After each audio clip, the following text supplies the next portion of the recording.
Hello and welcome to I Want to Fight Araki, a JoJo's Bizarre Adventure close analysis podcast. And happy 4th of July at the time of this recording. But these have nothing to do with 4th of July. I don't even think there's any American characters. Well, Uh, technically so, Joseph. well, he's English, but he lives in America. Well, he's still kind of American a little bit. It's true, it's true. Anyway, I'm Thomas. And I'm Emily, and we're from America. If you haven't realized that, America. Anyway, America.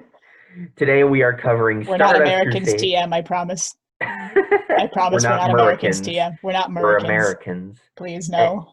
Anyway, welcome to Stardust Crusaders, episodes 4 and 5.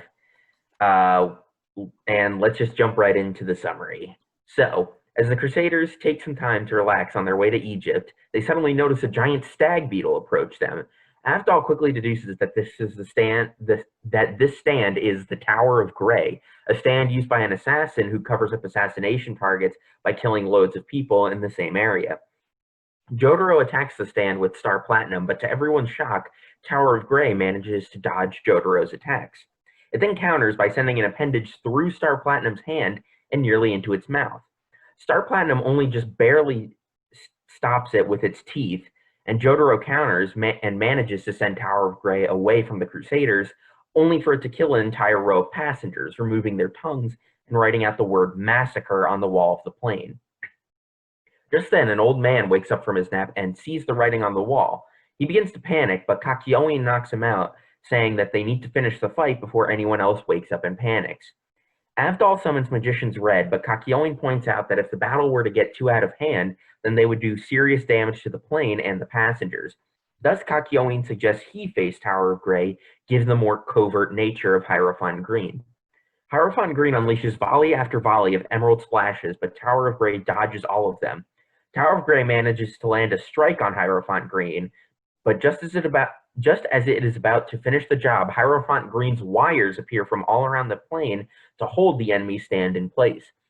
Kakyoin reveals that the emerald splashes were merely a distraction and that he was using the opportunity to lay the wire.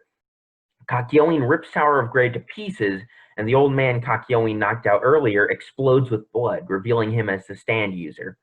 While Avdol covers the stand user, Joseph notices another problem, that the plane has begun to tilt. Joseph and Jotaro head to the cockpit only to see the pilots have been killed and the autopilot destroyed by Tower of Grey. The stand user then suddenly appears in the cockpit and before dying tells the group that they will be hunted by stand users and that there is no way to defeat Dio. Joseph manages to emergency land the plane in the sea near Hong Kong. After Joseph makes some phone calls to the Speedwagon Foundation, the group decides to grab lunch at a local restaurant. The team decide that it would be best to take a boat to limit the threat to bystanders, but are interrupted by a French tourist who is looking for help reading the Chinese menu. Jotaro tells him to buzz off, but Joseph offers to help out. Joseph orders for the table, and just as they are about to dig in, the Frenchman lifts up a star-shaped carrot, saying that it reminds him of someone. Everyone realizes that he is actually a servant of Dio, just when a sword appears from the food, attacking Joseph. Joseph blocks the attack with his metal hand, and Avdol counters with Magician's Red. The Frenchman reveals his stand as Silver Chariot and deflects Avdol's fire using Silver Chariot's sword.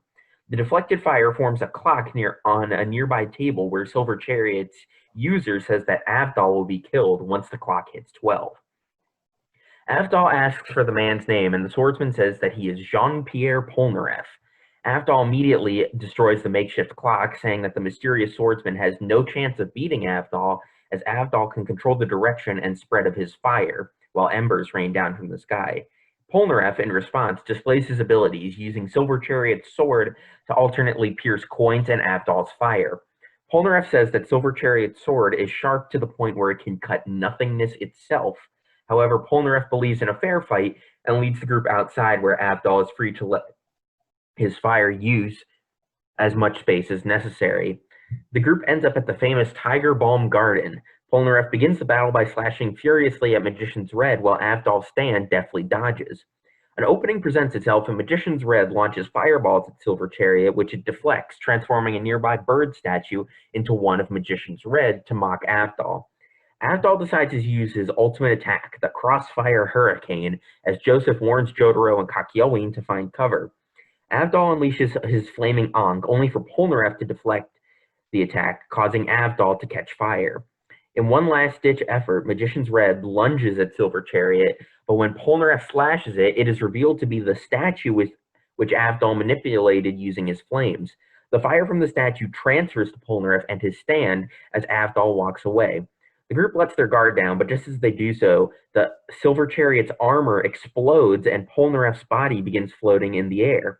Polnareff explains that Silver Chariot's armor protected him from most of the attack, but with the armor removed, Silver Chariot becomes insanely fast to the point where there seems to be clones of it. Avdol attempts to slow down the speedy stand with Red Bind and another Crossfire Hurricane, but Polnareff manages to dodge and send the attacks into the ground before counterattacking. Avdol manages to dodge Silver Chariot's pierces, but only barely, sustaining some face wounds. Avdol responds by performing Crossfire Hurricane Special, a variation on the attack that splits the Ankh into several blasts. Polnareff prepares to deflect once again, but is instead hit by a point-blank Crossfire Hurricane. Confused, Avdol explains to Polnareff that the hurricane deflected into the ground created a tunnel under Polnareff for subsequent fire to flow through. Avdol hands Polnareff a dagger, saying that it will be less painful for him to die that way than burn alive. Polnareff briefly considers throwing the dagger into Avdol's back and killing himself before deciding that he was defeated by Avdol's hands and that he should die that way. Avdol, touched by Polnareff's continuing honor, believes that no such person would willingly work for Dio and finds another flesh bud, which Jotaro removes. The next day, as the Crusaders prepare to board a Speedwagon Foundation boat, Polnareff waits at the docks. He explains to the group his backstory, that 3 years ago his little sister was raped and murdered by a man with 2 right hands and could walk between raindrops. In search of this man, Polnareff came upon Dio, who offered Polnareff help in finding this man before attaching a flesh bud to the Frenchman. Joseph concludes that this murderer is most likely a servant of Dio, and Polnareff, believing the same, says he wants to join the Crusaders for revenge against Dio, as well as his sister's murderer. With no objections, the group joined by Polnareff heads to Egypt, but not before Polnareff begins flirting with tourists, indicating that they may not know everything about the honorable stand user. End of episodes. I was born in a crossfire hurricane. I didn't realize that was a musical reference. You didn't? No, I'm not very smart when it comes to musical references. I love me as a person who knows many a music, going through JoJo and being like, haha, I get it. And then I feel like this one isn't one that people pick up a lot. Jumpin' Jack Flash by the Rolling Stones. I actually know Jumpin' Jack Flash. I mean, I don't know the reference, but I know of Jumpin' Jack Flash. It's a bop, honestly. I vibe with it. It is an actual bop.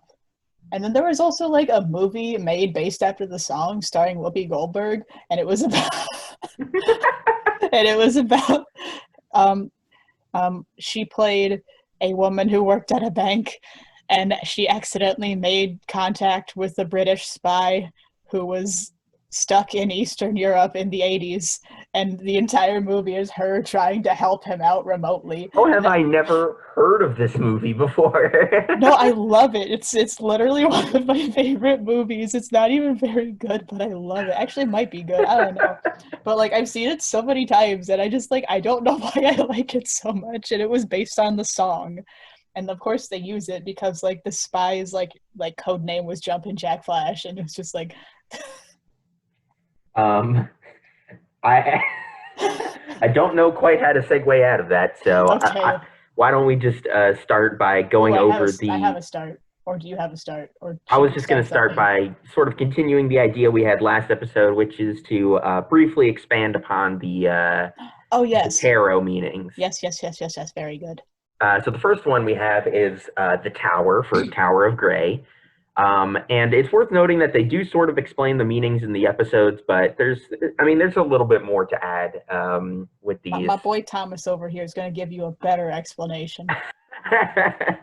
So upright, the Tower represents disaster, destruction, upheaval, trauma, sudden change, and chaos, while in reverse, It represents averting disaster, delaying the inevitable, and resisting change. So all of those are bad. All Both of of the those are sides. bad, It's except for generally it's like, averting disaster. yeah.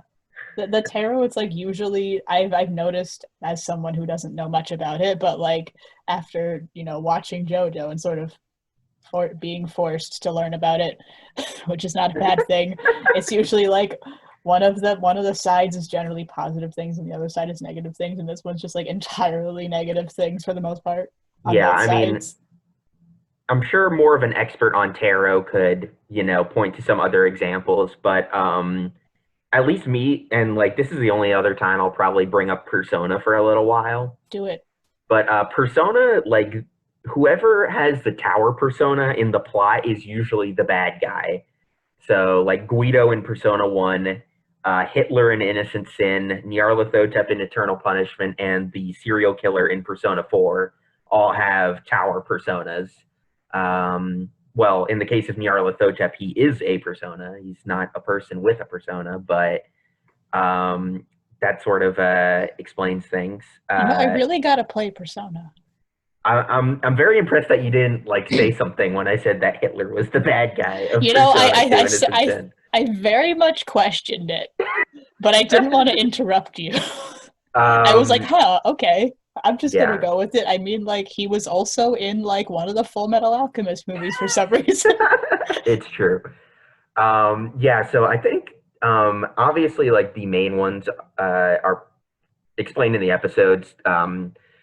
Upheaval, destruction, disaster, like that's what Tower of Grey does on a normal scale. But I also think in reverse, it's kind of interesting where delaying the inevitable. I mean, you could sort of think about that as a good thing for the Stardust Crusaders. Like Delaying it, but all however, this it will Tower of eventually Grey, happen. exactly. Like the Tower of Grey fight is merely delaying the team from going to kill Dio. Oh, Like wait, that's that's all it actually is very good. to It's like, delay. yes, you have to fight Dio at some point, but the plane crashed. Exactly. And then the other one is resisting change. I sort of think about this where um, Tower of Grey has like the same MO where it removes people's tongues using that like metal appendage that it has. And like it, probably like if it was more willing to like mix up its attack style, like not like just kill people without removing their tongues, it maybe could have won the fight against Hierophant Green, but obviously Kakyoin was able to sort of outpredict him. I don't have a lot to say on And that's all Tower I of got about Grey. that because he's a pretty minor Yeah, he character. does. He's not even like that interesting. It's He just doesn't like even have a name. he's just like, okay, I just like to kill people sometimes. I'm kind of sadistic. I'm easily paid off by this weird dude who's like, I don't know what his deal is, but he like doesn't like to go in the sun for some reason. Maybe he just like maybe he has sensitive skin. He's albino. And I just like to cause plane crashes just for fun as a treat, you know? Um, so should we? Tower of Grey can have a little bit of plane crash as a treat. So should we move on to the chariot, or do you want to save that for like a bigger Polnareff discussion?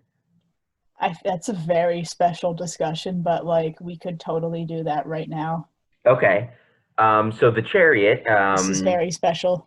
they also explain it in the show, but Boy, he is here. the according to this website, Labyrinthos, the chariot upright represents success, ambition, determination, willpower, control, self-discipline, and focus, while in reverse, it represents forcefulness, no direction, no control, powerlessness, aggression, and obstacles. I feel like I have thought about this previously, little bit, and like that literally just fits our boy so perfectly. Yes, I definitely think, again, sort of similar to the rest of the Crusaders, he has elements of both the upright and the reversed meanings of the card. And all Um, of it is like all of those meanings are present in his chunky character development. Yes. in It's which worth. he starts once again. He sort of starts out more in the negative, I think, especially in a certain later few episodes that we're going to Right. have a fantastic time with, where he's like, Definitely. I am aggressive and I want revenge and I am unfocused and kind of chaotic. And then like my boy Avdol's like, bro, chill. And then he's like, oh, maybe I should chill just a little bit. Yeah, you're absolutely right. I mean, even here, like he has, it's you could see it in more subtle ways. Obviously, he explains his desire for revenge against the man with two right hands. But also like his fighting style is very aggressive.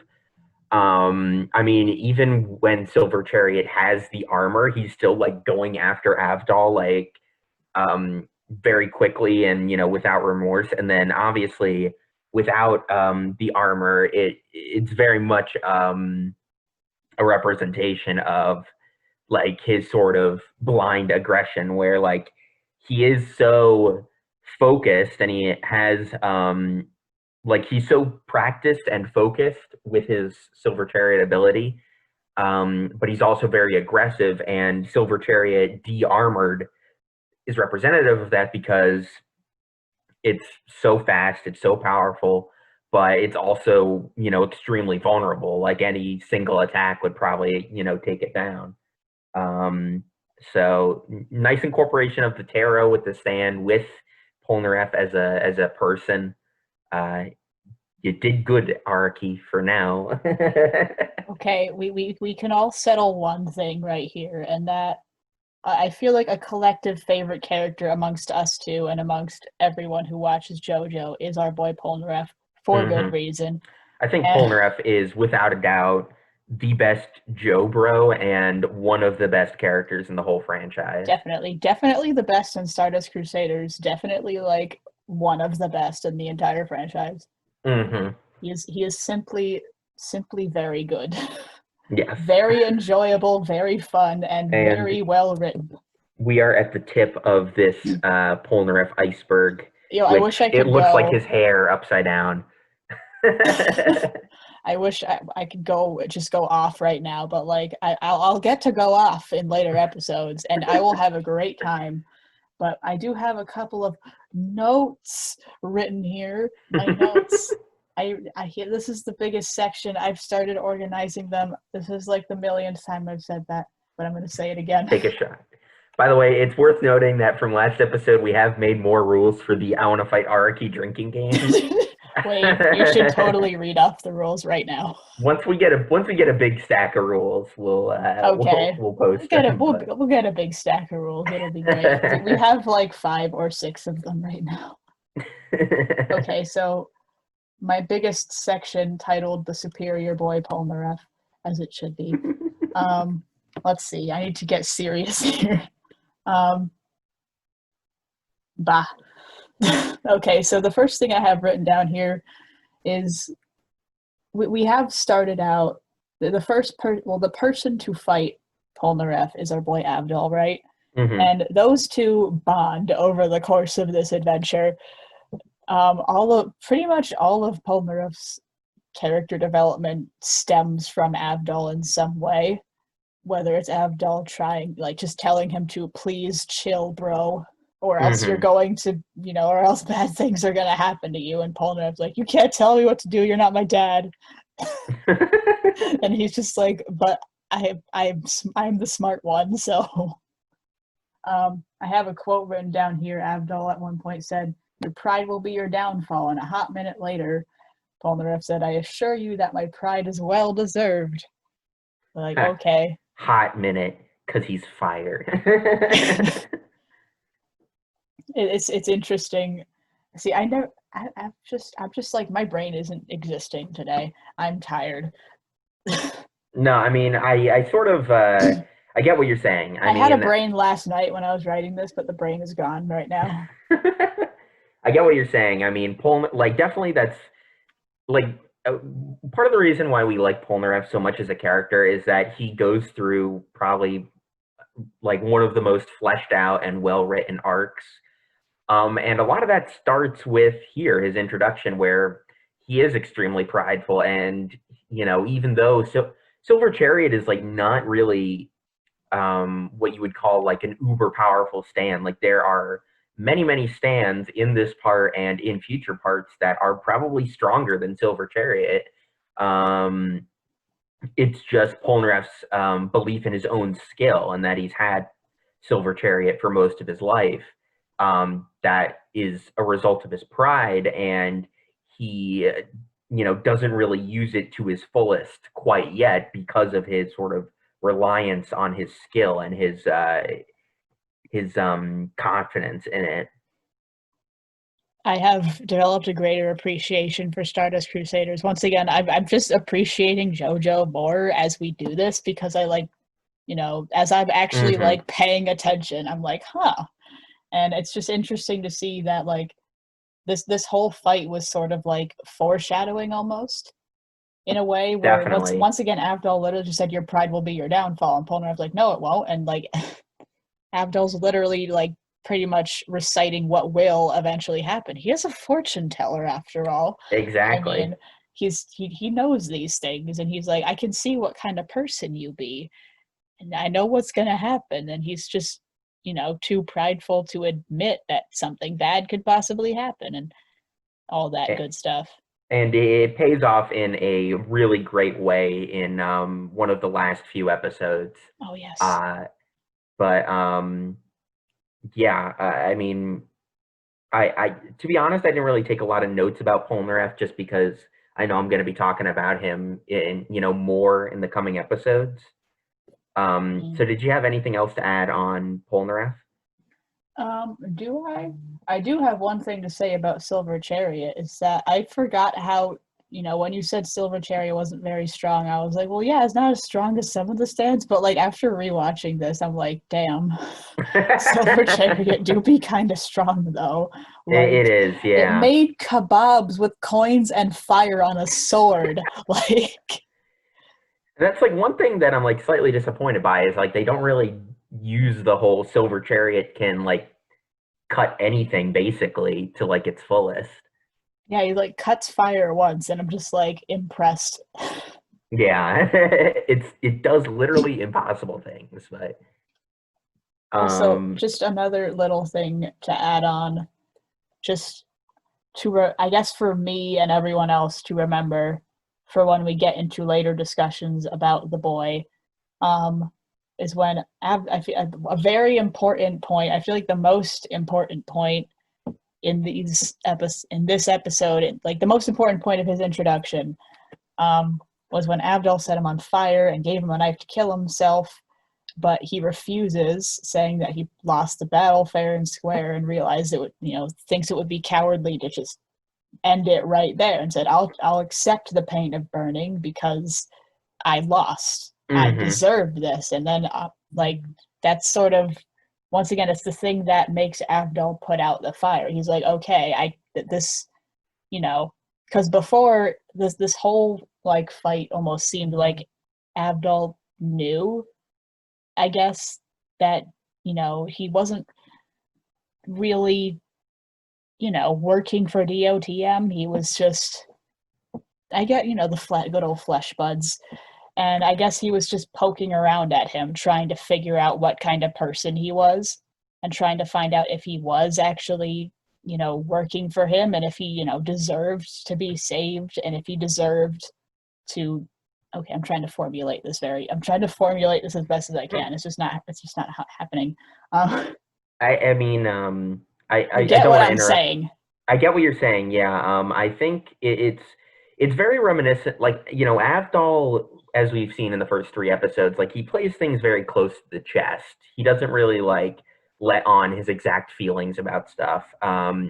It's sort of reminiscent of his fight with Jotaro, where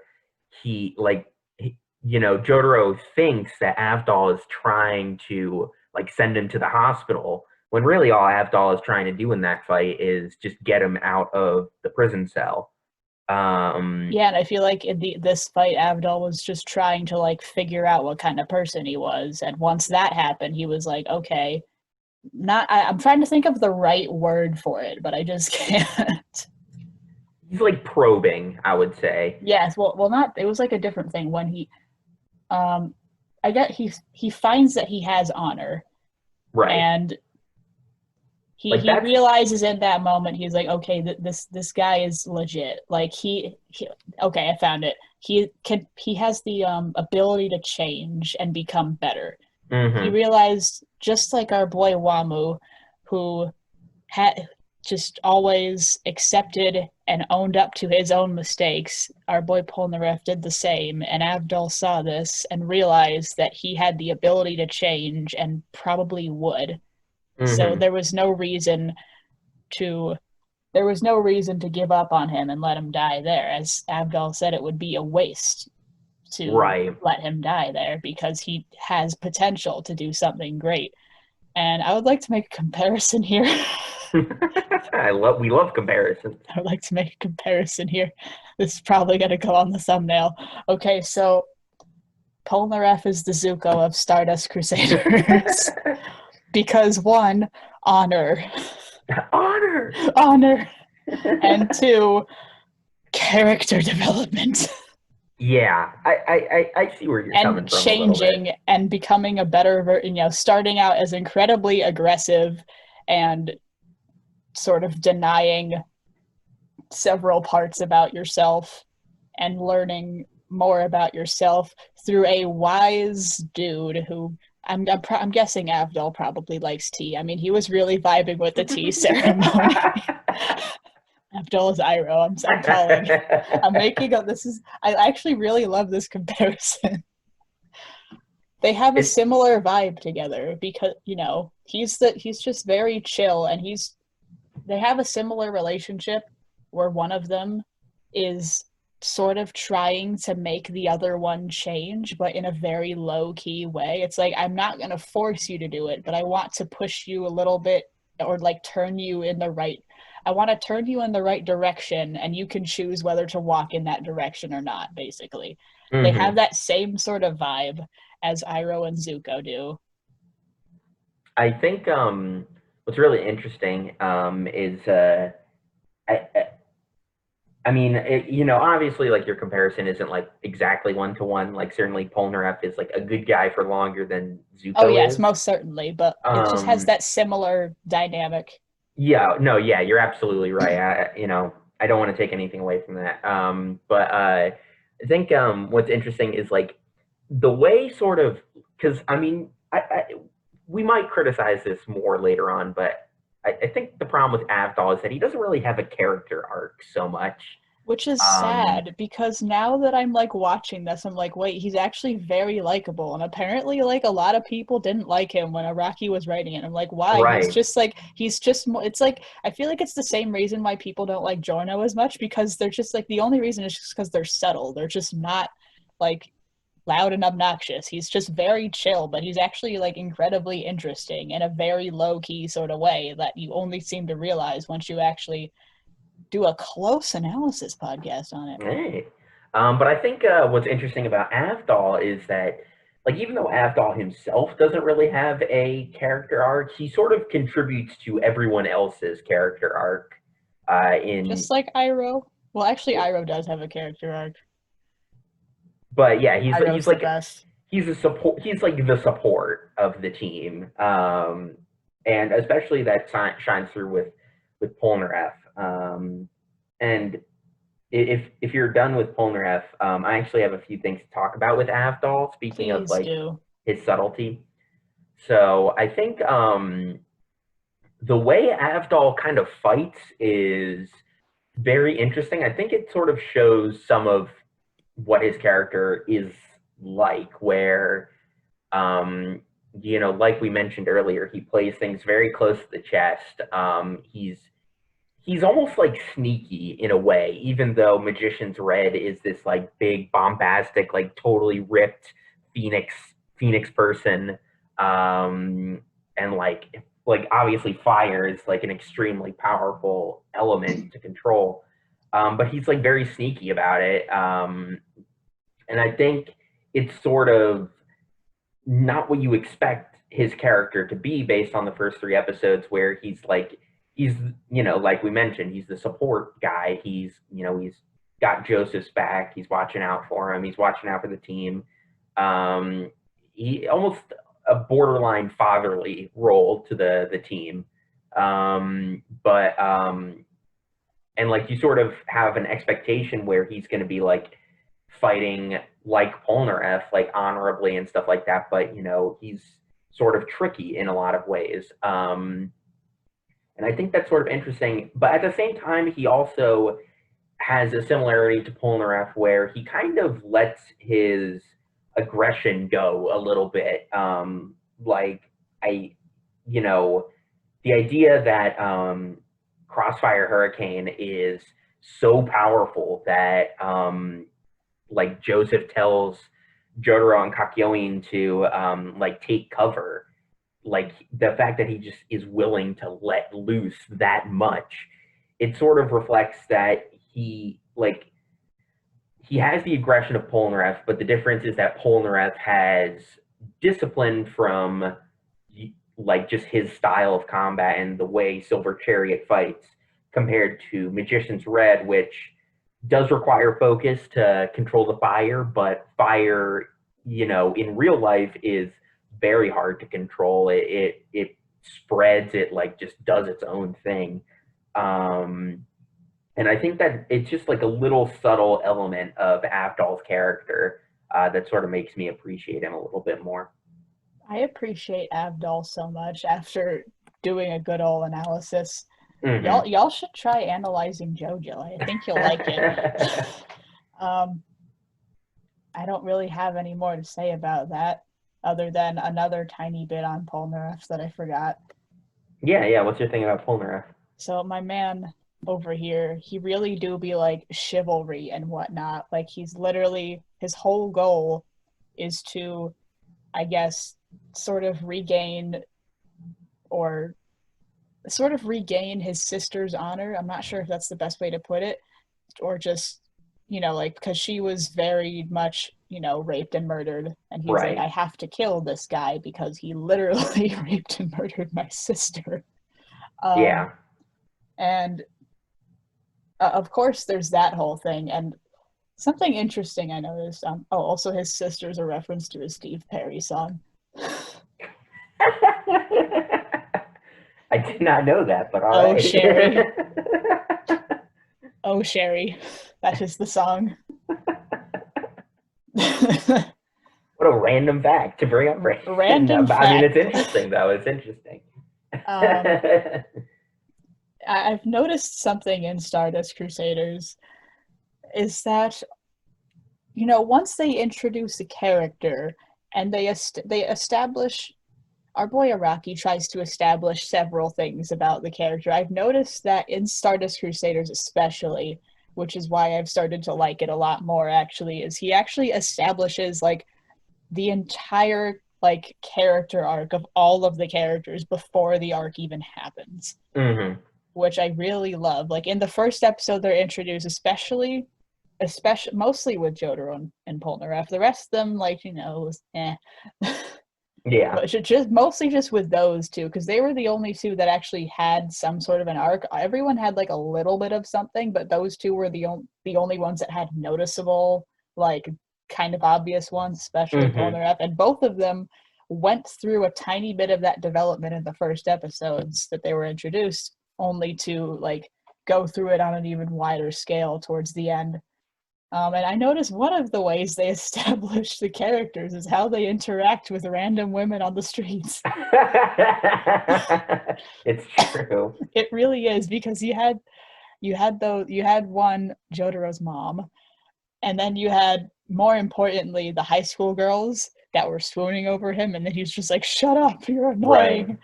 And even more importantly, this was originally going my silly stuff section, but it's gonna go here because it's silly, but it's relevant.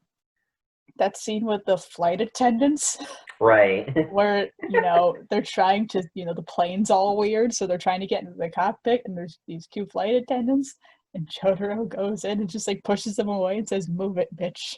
And then the two of them are like, "Oh my god, he's so hot for some reason. I don't know why." And then I will say, and then Kakyoin comes over and says, "Sorry, my friend was disrespectful to you." And then they're like, "Oh my god, he's hot too." And then Avdol's just standing there like, "What the hell did I just witness?" I will say, like, it does make me a tiny bit uncomfortable because, like, Jotaro and Kakyoin are 17. It's very weird.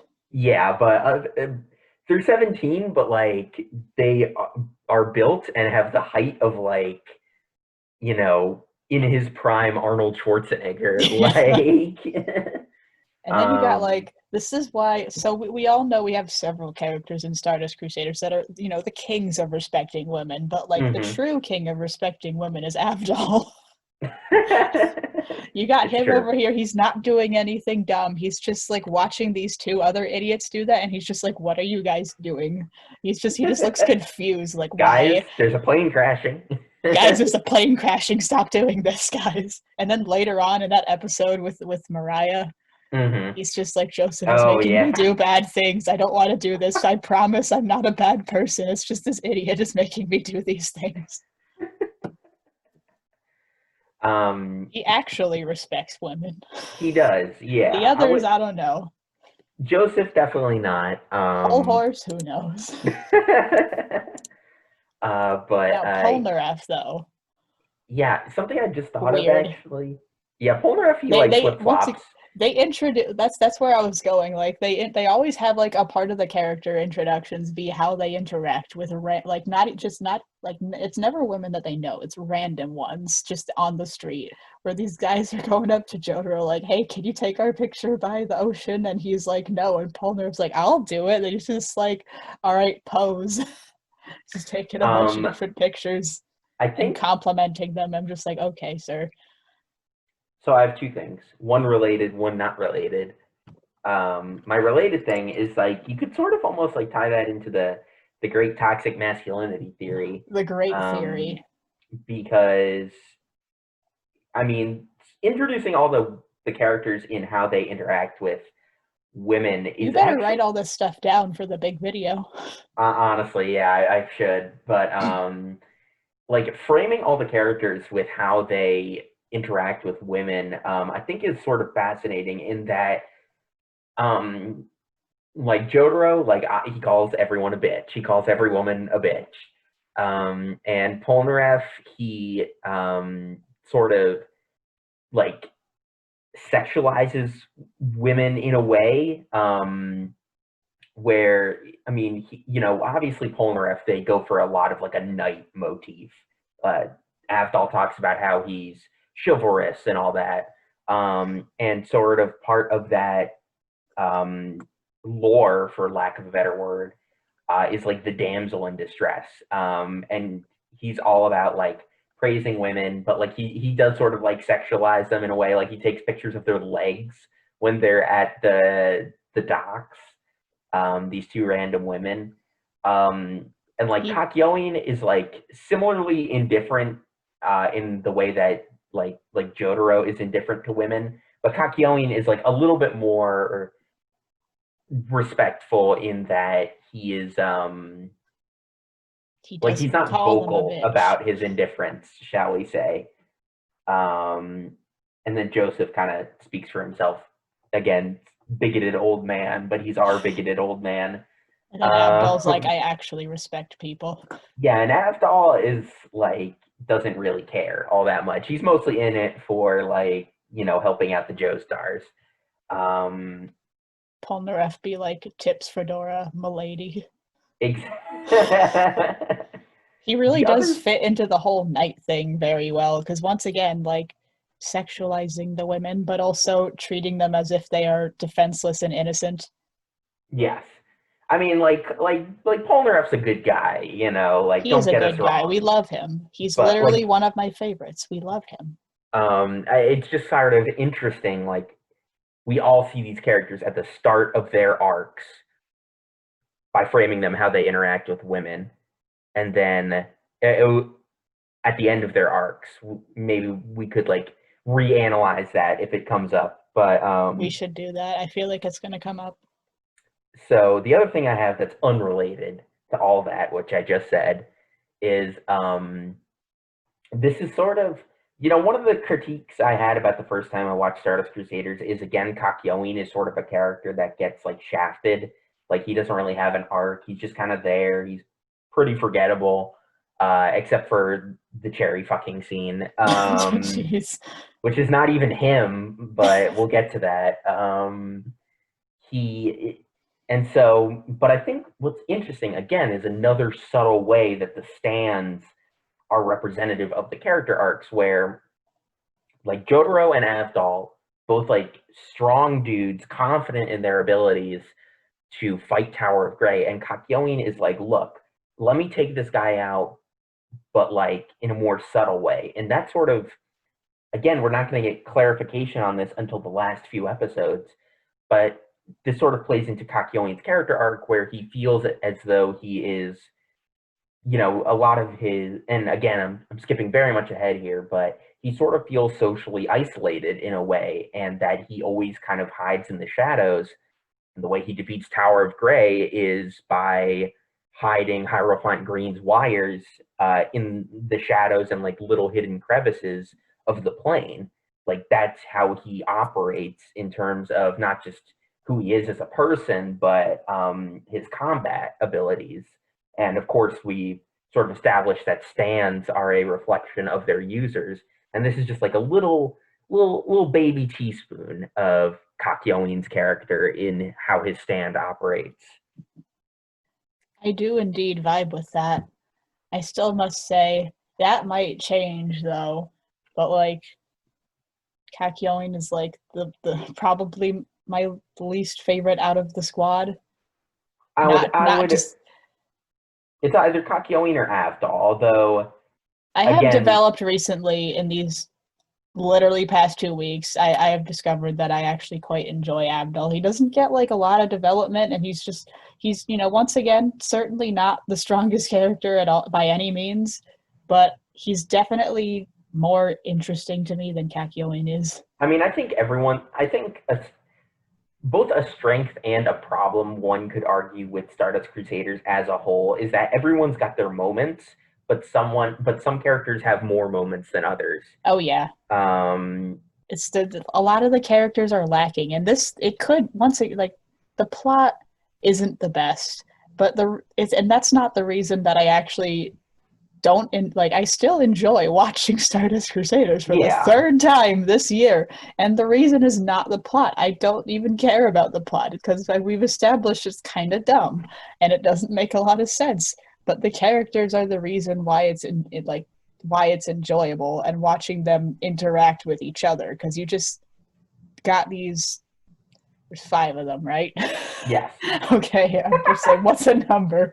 You got these 5 dudes, and they all go on a quest, and that's the entire appeal of Stardust Crusaders, is watching them interact with each other and become better people, some of them. But it would have been a lot more enjoyable and a lot better, just in general, if all of them had some moments.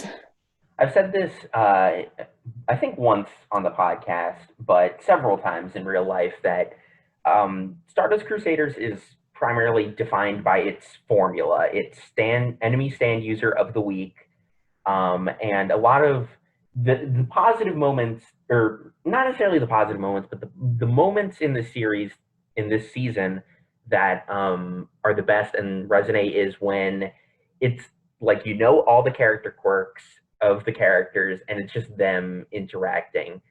It's not really as I guess emotionally fulfilling or emotionally satisfying as, say, Diamond is Unbreakable and Golden Wind, where especially Golden Wind. Yeah, especially Golden Wind, where the character arcs are front and center. Like, we're gonna sit you down, we're gonna tell you about all these characters, how they are at the beginning versus how they are at the end. And in case you guys, I don't think I talked about this on the podcast, but I'm also reading Stone Ocean right now at the time of this recording. and that's also certainly an element of Stone Ocean, is they definitely want you to grow with the characters. And it's just kind of interesting to see the wider development of the series and how it operates in general, by looking at Stardust Crusaders. Okay, we have done that whole thing. We It was did a good serious thing. stuff. I have one more serious thing left, perhaps. Okay. Well, maybe like two, but the main one has to do with the meme himself, Dio. He doesn't exist much in Stardust Crusaders. He exists every once in a while. And, you know, obviously he's, once again, certainly not a strong point of it whatsoever. Mm-hmm. As we've said, the strong point comes with watching our lovely squad interact with each other. That is my personal favorite part of Stardust Crusaders, whether it's them trying to fight an enemy together or just plain shenanigans, which is sometimes the fights, especially the ones with Whole Horse. They're just shenanigans. Or the Oingo Boingo ones. Oh my god, that one was great. Yeah. All right, so some of the, you know, just some of them are just hilarious. But we have Dio does a thing in these two episodes. He exists for approximately 3 minutes. Mm-hmm. And it's a very interesting 3 minutes in the very beginning of these two episodes where Enya goes on a tangent about fear, talking about just go on this whole tangent. And I'm like, okay, where are you going with this, queen?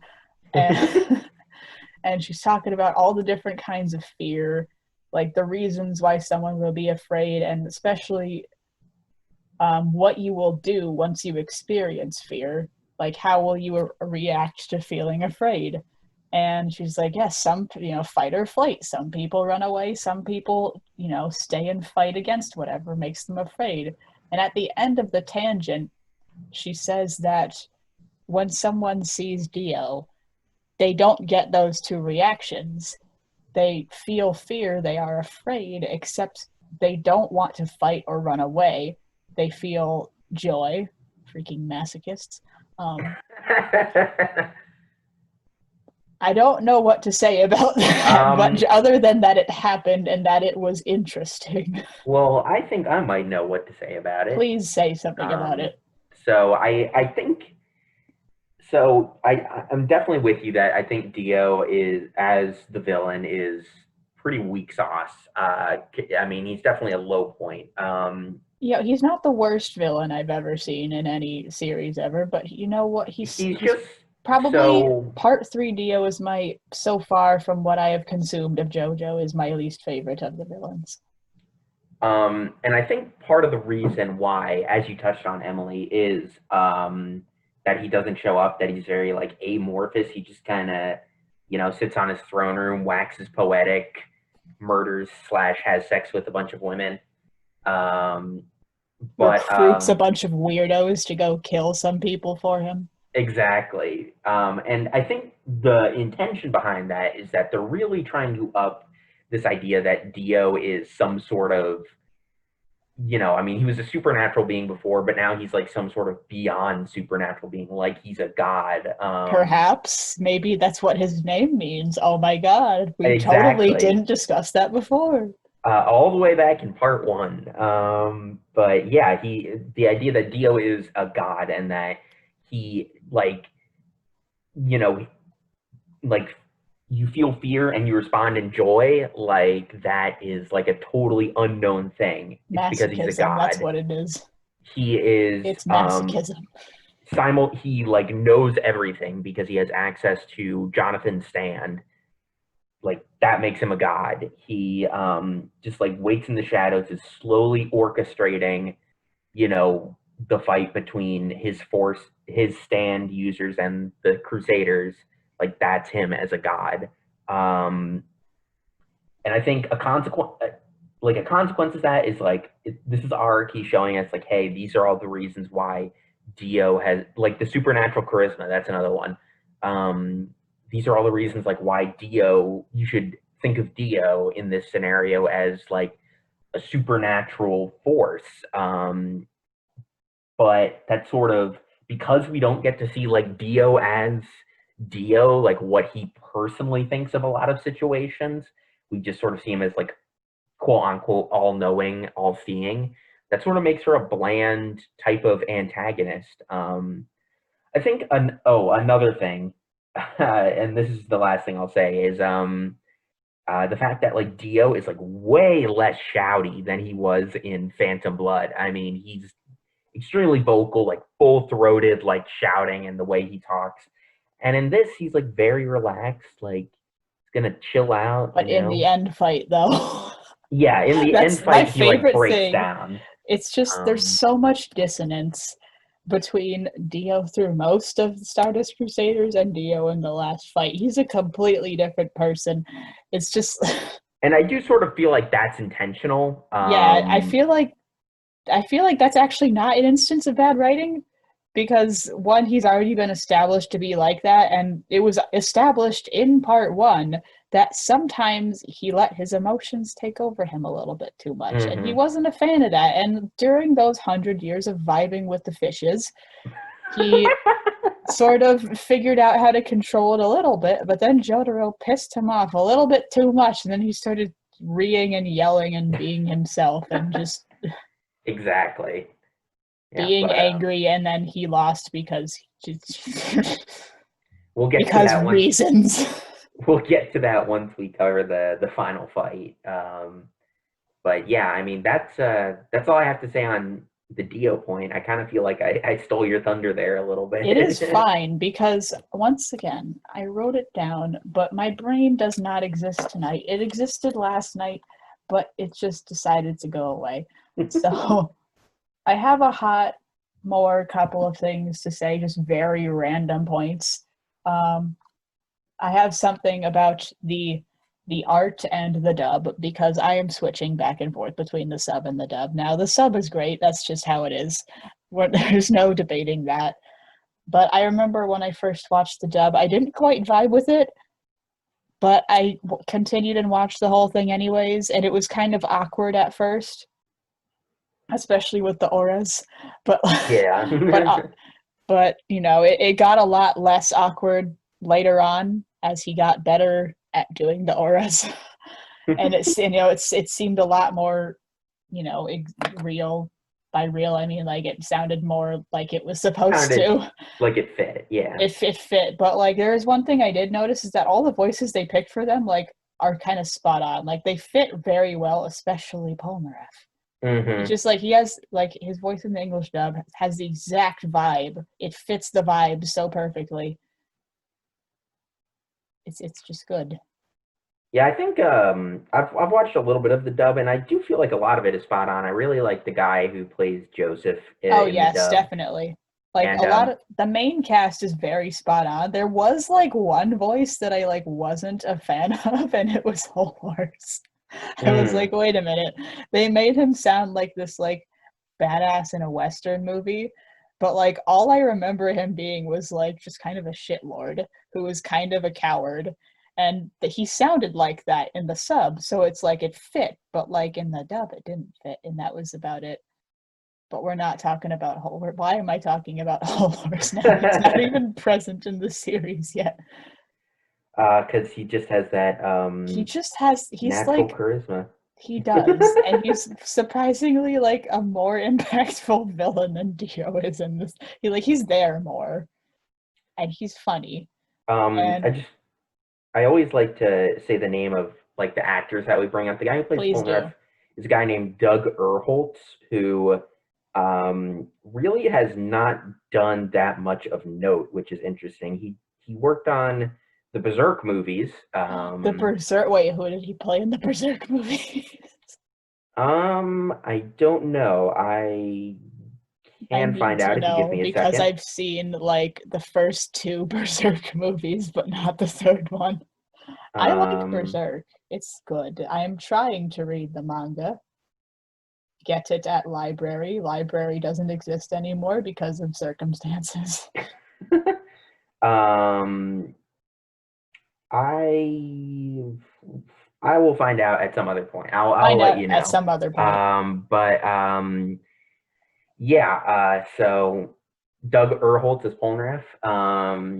I'm not really familiar with his work, so I can't really say much. But I can say Matthew Mercer That guy. as Jotaro is great. Is great. I mean, I love Matthew Mercer in so many things. He also does like a D&D podcast, which he's pretty famous for, called Does Critical he? Role. How about that? Yeah. So I mean, and I think he just does a really great job of, having the intimidation, but like also edgy teenager aspect of Jotaro's character. I think he's a great fit for the role. Most definitely. I Um, have, if you're done with that, are you done with that? I am done with that. Yes. Okay. I have, so one of my favorite things about JoJo, as an art kid who likes to draw and did many an art class in high school, and still does the art thing currently, it's fun. I often that's why I love the intro so much, and it's also why I love JoJo so much, because like I've seen a lot of the stuff that Araki has drawn, and I'm just like, Master, please teach me the ways. How do you do this? Yeah. And in the animation has always been consistently great. My favorite thing though is how the art style changes throughout. Like it's different in every part for the most. Like parts 1 and 2 have like the same art style for the most part, but it completely changes to 3, and then 3 to 4 is completely different, and 4 to 5 is completely different, and I'm so excited to see what 6 will look like. I mean, like, how is it going to change? Let's find out, because like there's so many. It's interesting because it all still looks like, it still has that traditional JoJo flair. Like it all still looks like JoJo, but like it's slightly different. There's certain things about like the anatomy and the line art and the colors and just the vibe. Mostly it has to do with like the shapes and the line art. The line art especially is the most different between parts. Yeah, I And would say I enjoy that. I mean, we could sort of talk about it more in Diamond is Unbreakable and Golden Wind, but like, the jump between part 4, which is like, comparatively speaking, has a much simpler art style, like a lot of soft colors, a lot of soft line work, compared to Golden Wind, where It's it's like like hyper very, detailed and like, yes, and there's uh, just thick lines everywhere. So many exactly. lines, just ink blots all over, just filling it all in with the ink and then just coloring around it. Yeah, There's a lot of lines happening in part 5, but impressive I like in it. general. Um, And then the part 3 art style, I don't know how to describe it, because it's like it's not as super intense line art-y as part 5, but it's also like not soft at all. It's just some weird amalgamation. it feels sort of The almost, shapes are different. It seems like the way that the characters are drawn are like completely different.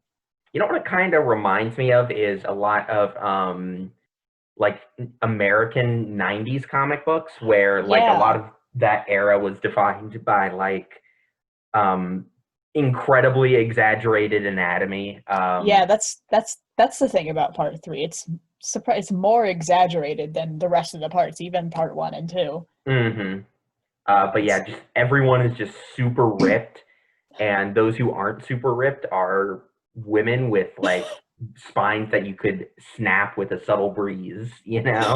I was It's so disappointed that the one glimpse of the Pillar Woman we had, that she was not buff. It was weird. It was weird because like you see 4 of the Pillar Men, and they're all dudes, but they're all completely ripped. And it's just like, I hmm wonder what the girls look like. And it's just sort of seeing all of them look super ripped. I was like, I expected them to be super ripped too, but no, they weren't. And I was like, wait, I was confused because I didn't expect that. I was like, wait, that doesn't seem right. I thought that was like their trademark thing. So I had a serious stuff to talk about. I'm out Should of we? serious stuff, but I All have a right, should lot we? of silly stuff. Yeah, which is good because I don't really have that much silly stuff. I I have don't have one a or two lot. I things, have an but amount of things. Some of it I already said. Um, how are they having this bloody battle on a plane? yeah. That was the first thing. It was like there was actual like blood written on the walls and just like people's tongues getting pulled out and nobody noticed. Like everyone Yeah, was no one woke asleep. up from that And shit. and there was flight attendants too that were very much awake and they didn't notice anything. And not to Yeah. mention they were all like yelling and stuff as well and freaking out. So it's like I feel like I would notice, especially as someone who has been on planes before and cannot sleep on planes. I mean, if you saw a dude, if you like saw a dude whose like head just like exploded because his tongue got ripped out, like I feel like that might make some noise. I feel like it would, and also just it was kind of dark in there, but it wasn't that dark in there. Okay, Right. they could have seen it. Of course, we have that scene with the flight attendants, which is comedy, Yeah, it's pretty funny. but I already mentioned that. Um, the fact that Joseph at that point has survived 3 plane crashes, which eventually would become 4 plane Which crashes. I love that they bring it up. Like Like this is gonna be weird. This is gonna be the 3rd plane crash I've been in, guys. And the best part is that Jotaro says, "I'm never riding in a plane with you again." And then he proceeds which to he ride does. in a plane with him again, and the plane crashes again. And then at the end, they get on a plane to go back to Japan, and the plane doesn't crash, so that's pretty cool. They only crash when he drives it. Well, It's true. in the first one, he wasn't driving it. There was like terrorists that were trying to kill him, but Right. it was kind of his fault that the plane crashed because he got a little too chaotic. Joseph Joestar is truly the luckiest, unluckiest man until we get to Mista. Oh, yeah. We have to make a tally chart of how many times he has shot himself by accident. I kind of like that, yeah. Oh, also hot cola. That's blasphemy. I just thought that was Yeah, funny. that's pretty funny. Just every moment where Joseph's like, "I'm American, TM, and I don't understand culture," and Avdol's like, "Bro, chill." I'm trying to think if there's anything like particularly funny. Oh, again, we sort of always like to poke fun at the English in these sections. I think the funny one that sticks out to me is Avdol is like he's like talking to Polnareff and he's like, but you don't know everything about my stand. Like I have a secret. And Polnareff just goes, oh, like, Oh wait, yeah, I love it. oh, and the Okay. other one I have is when Polnareff he like makes this big speech about how he's gonna get revenge against the guy with 2 right arms, he's gonna join The up. leg thing, the leg thing, He's like the bent at leg like a thing. 90-degree angle. Like it's like how close you would be to the ground if you were skiing. But And he it just somehow holds the pose for several seconds. yeah, It's like exactly. I don't. It's when you do lunges. It's like lunges, but like even lungier. Polnareff, you're gonna throw your back out, man. Also, Polnareff ball, where he does his Yeah, somersault yeah, that's great. midair. I So love many like great memes made out of I love that. I have that image saved on my phone, just of him just that. curled up in a ball in the air, just looking incredibly serious. Great. Also, his voice actors in both the sub and the dub are just fantastic because they're both loud and obnoxious and they like to Hmm. yell and exaggerate a lot, and that's just the vibe. Definitely. I think that's all the silly stuff I Yeah, have. that's all the silly stuff. So not quite a beefer of today's episode, although it was still pretty decently long. If you want to see and continue to see all the silly slash semi-serious stuff I post about on the internet, you can follow me at Thomas M. Brickman on Twitter. I also do another podcast where I go over video game news and reviews with my buddy Kevin. We just came back with season 3. Season 3, episode 1. The first episode is up today at the time of this recording. So be sure to give that a listen. We're super excited. We got a bunch of really awesome stuff planned. So you can check out that podcast. It's called Post Game Content. You just search that up on YouTube. Also, if you want to keep up with the news for that podcast, You can follow the account for that at PostgameCon. That's at PostgameCon on Twitter. And Emily, where can people find you on the internet?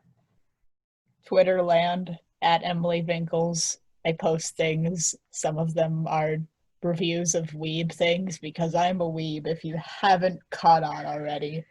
By the fact that we're doing this podcast. Yes, and also just things. And if you want to keep up with silly. if you want to keep up with all the news, awesome, silly things that Emily finds and sometimes makes, you can follow the show's social media accounts at iwanttofightar1 on Twitter and iwanttofightaraki on Instagram. And with all that said, we'll see you guys next time for Stardust Crusaders episodes 6, 7, and 8. We'll see you guys then.